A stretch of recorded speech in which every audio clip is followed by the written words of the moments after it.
chemistry is not enough to save a relationship. Chemistry can make two people feel like they are meant for each other. In the beginning, everything feels alive. The messages feel exciting.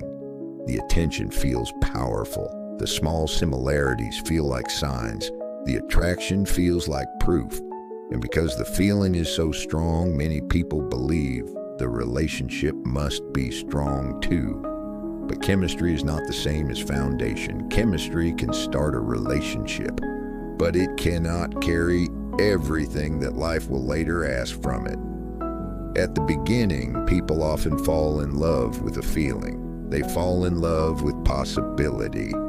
They fall in love with the version of the person they created in their mind. They imagine the future before they understand the present. They assume good conversations mean shared values. They assume attraction means compatibility. They assume intensity means love. But sometimes what feels like deep connection is really novelty, and novelty is powerful. Novelty makes people curious. It makes ordinary moments feel special. It makes the brain pay attention. It makes someone feel different simply because they are new. But new does not stay new forever. And when novelty fades, the relationship has to stand on something deeper. Values, respect, communication, emotional maturity, trust, character. The way two people handle conflict, the way they speak when they are disappointed, the way they listen when they do not agree, the way they treat each other when life becomes stressful. That is where many relationships begin to break. Not because love was never there, but because the relationship was built on chemistry without enough emotional skill underneath it. Erich Fromm once wrote, "Love is not just a feeling, it is a practice." And this is what many people discover too late. Feeling attracted to someone is not the same as knowing how to build with them. Missing someone is not the same as being compatible with them. Wanting someone is not the same as being able to live peacefully beside them.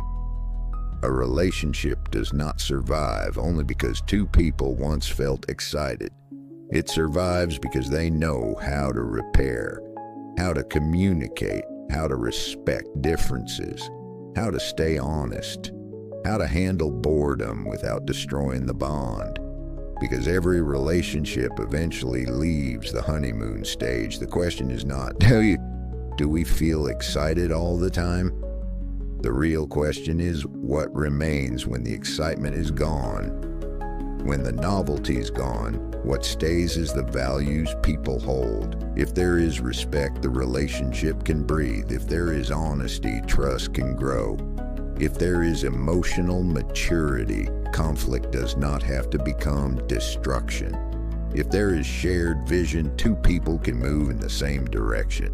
But if there is only chemistry, people may start losing motivation when the feeling becomes normal.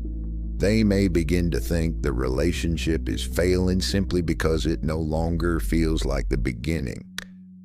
But sometimes love is not dying. Sometimes the fantasy is ending, and what appears after the fantasy is the truth. The truth about values, the truth about character, the truth about whether two people actually know how to love beyond emotion, because chemistry can bring two people together, but values decide whether they can stay. Quiet psychology. Thank you for watching.